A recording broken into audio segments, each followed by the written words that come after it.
The pondside air was heavy with the smell of cedar and autumn leaves when it happened.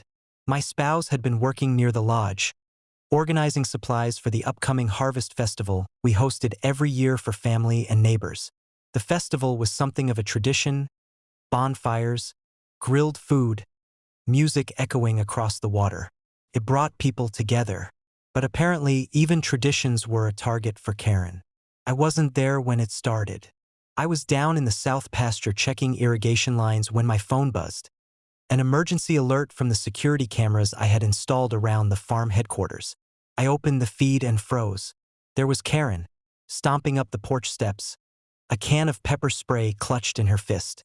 My spouse stood in the doorway, calm but firm, telling her to leave. Instead, Karen lunged forward, unleashing a cloud of spray directly into my spouse's face. The footage caught everything. My spouse staggering back, coughing, eyes watering, while Karen shouted, "This property belongs to the community. You will comply." I felt the blood rush to my head.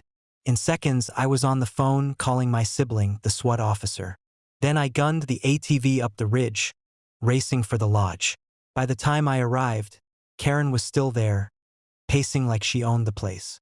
My spouse, tough as ever, had retreated inside and was rinsing their eyes at the sink, refusing to give her the satisfaction of retreat. I stormed up the porch. "Enough!" Karen spun, startled but defiant. "You're harboring a violator. Your spouse is obstructing HOA compliance." I had no choice but to enforce the rules. I stepped closer, fury barely contained. "You sprayed my spouse on our property. That's assault, Karen. And you just handed me the evidence." Her smugness faltered, but she tried to recover. "No court will believe you. The HOA will back me. They always do." At that moment, my siblings' truck skidded into the drive, lights flashing. They jumped out, badge gleaming, voice sharp as steel. "Karen, step away from the porch. Right now." Her face blanched. I didn't know." "You didn't know my sibling was law enforcement?" I barked. "After everything? After the reports? After the warnings?" Karen stammered, clutching her clipboard like a shield. This is a misunderstanding. I was protecting the community."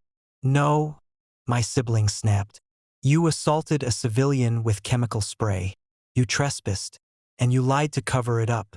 That's 3 felonies before I've even finished my sentence."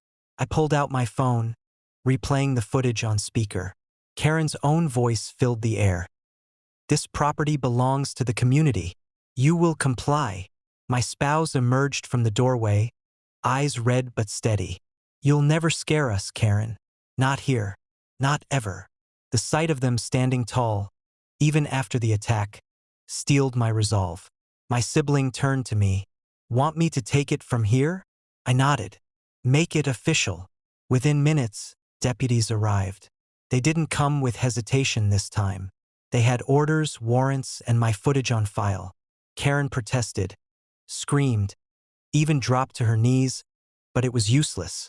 She was cuffed on the porch she had tried to claim as her own. Neighbors gathered at the end of the drive, drawn by the commotion.